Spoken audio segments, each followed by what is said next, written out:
Jauh sebelum Negara Kesatuan Republik Indonesia berdiri, Aceh Darussalam telah berdaulat sebagai sebuah kerajaan merdeka dan bahkan menjadi bagian dari kekhilafahan Turki Utsmaniyah.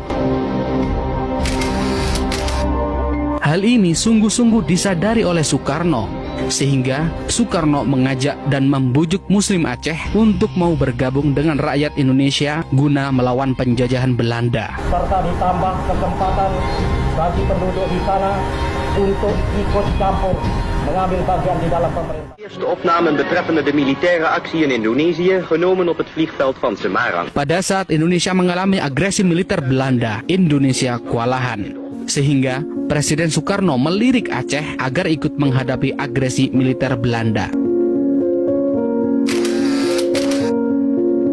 Akhirnya, pada bulan Juni 1948, Presiden Soekarno melakukan muhibbah mendatangi Aceh Darussalam.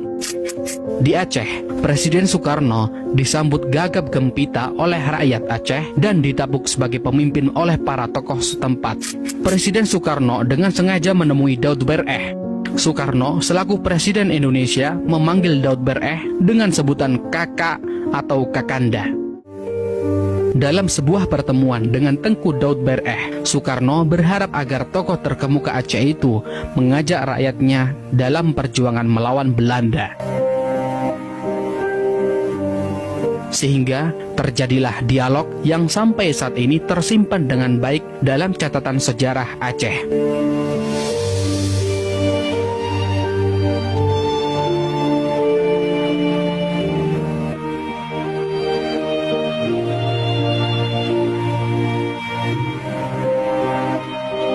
Soekarno-Hatta ke Aceh datang, mohon bantuan untuk bangun negara. Dalam buku kisah kembalinya Tengku Muhammad Daud Bereh ke Pengakuan Republik Indonesia karya Muhammad Nur El Ibrahimi menceritakan pertemuan antara Daud Bereh dan Presiden Soekarno. Inilah dialog Presiden Soekarno dengan Tengku Daud Bereh.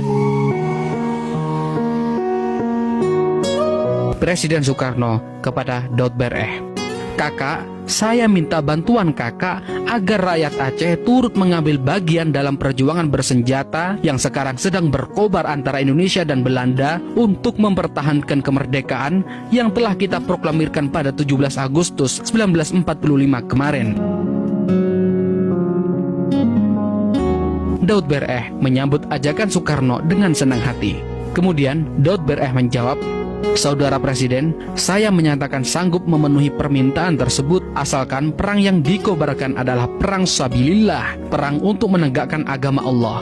Sehingga kalau ada di antara kami yang terbunuh dalam perang itu, maka kami berarti mati syahid." Kemudian Soekarno mengiyakan permintaan Daud Bereh. Soekarno menegaskan, "Kakak, memang yang saya maksudkan adalah perang seperti itu, perang yang telah dikobarkan oleh pahlawan-pahlawan Aceh yang terkenal seperti Tengku Cik Ditiro, Cut Nyadin, dan Tengku Umar, yaitu perang yang tidak kenal mundur dan perang yang bersemboyan merdeka atau mati." Daud Bereh menjawab, "Kalau begitu, kedua pendapat kita telah bertemu Saudara Presiden. Dengan demikian, bolehlah saya mohon kepada Saudara Presiden bahwa apabila perang telah selesai, rakyat Aceh diberikan kebebasan menjalankan syariat Islam." Akhirnya permintaan ini juga dikabulkan oleh Soekarno. Soekarno menegaskan, "Kakak, hal itu kakak tidak usah khawatir sebab 90% rakyat Indonesia beragama Islam." Kemudian Daud Bereh menegaskan kembali, "Tapi maafkan saya Saudara Presiden kalau saya terpaksa mengatakan bahwa hal itu tidak menjadi jaminan bagi kami. Kami menginginkan suatu kata ketentuan dari Saudara Presiden." Kemudian Soekarno menjawab, "Kalau demikian saya setujui permintaan kakak itu." Dan kemudian Daud Bereh menyatakan, "Alhamdulillah, atas nama rakyat Aceh, saya mengucapkan terima kasih banyak atas kebaikan Saudara Presiden. Kami mohon, sudilah kiranya Saudara Presiden menulis sedikit di atas kertas ini," kata Daud Bereh seraya menyodorkan selembar kertas kepada Soekarno. alih-alih menyambut kertas itu, Soekarno malah terisak-isak dan lantas berkata pelan, "Kakak, kalau begitu tidak ada gunanya aku menjadi presiden kalau tidak dipercaya." Kemudian Daud Bereh menjawab, "Bukan kami tidak percaya saudara presiden, akan tetapi hanya sekedar menjadi tanda yang akan kami perlihatkan kepada rakyat Aceh yang akan kami ajak berperang." Seraya menyeka air matanya, Soekarno berkata, "Wallahi, billahi, kepada rakyat Aceh nanti akan saya berikan hak untuk menyusun rumah tangganya sendiri sesuai dengan syariat Islam. Dan wallahi, saya akan mempergunakan pengaruh saya agar rakyat Aceh benar-benar nanti dapat melaksanakan syariat Islam di daerahnya." Nah, apakah kakak masih ragu-ragu juga? Akhirnya, perjanjian yang termaktub dalam kertas itu disepakati bersama oleh Presiden Soekarno yang mewakili Indonesia dan Tengku Daud Bereh yang mewakili rakyat Aceh. Mendengar janji tersebut, tokoh-tokoh Aceh semakin mempercayai Soekarno. Soekarno dipersilahkan menyebutkan kebutuhan yang urgen dari pemerintahan. Akhirnya, Presiden Soekarno mengatakan, alangkah baiknya jika Indonesia menjadi kapal udara untuk membuat pertahanan negara dan mempererat hubungan antara pulau dan pulau. Mendengar itu, rakyat Aceh merogoh saku dan mencopot perhiasan yang ada di tubuh mereka. Begitu tingginya semangat untuk berkorban. Bahkan antrian para donatur, baik orang kaya maupun rakyat biasa di beberapa masjid dan pusat pemerintahan kota raja yang sekarang menjadi Banda Aceh panjangnya sampai ratusan meter. Beberapa jam kemudian terkumpullah dana $120.000 ditambah 20 kg emas. Dengan modal tersebut, Indonesia berhasil membeli pesawat kepresidenan pertama dalam sejarah Indonesia, yaitu F001 Seulawah atau Gunung Emas. Setelah Tengku Daud Bereh berhasil menghimpun dana untuk perjuangan Republik Indonesia, Daud Bereh memohon kepada Presiden Soekarno agar diizinkan diberlakukannya syariat Islam di Aceh. Bung Karno setuju.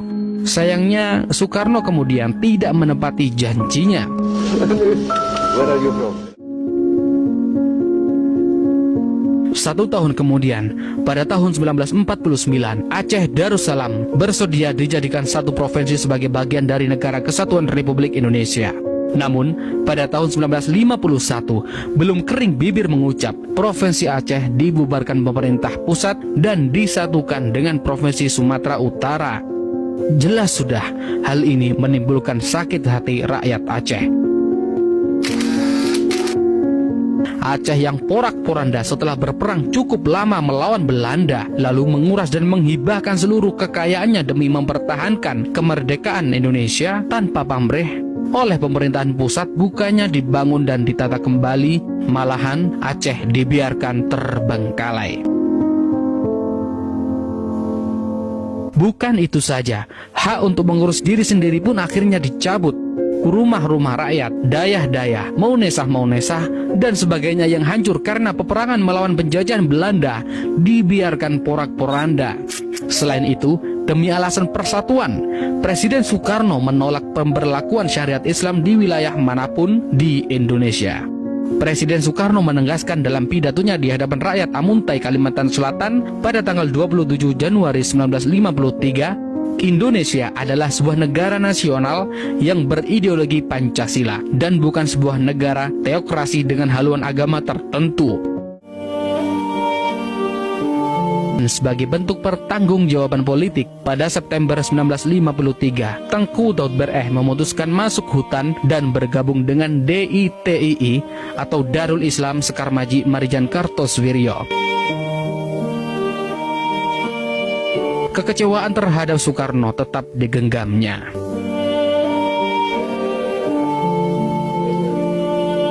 Bung Karno telah menjilat ludahnya sendiri dan mengkhianati janji yang telah diucapkan atas nama Allah.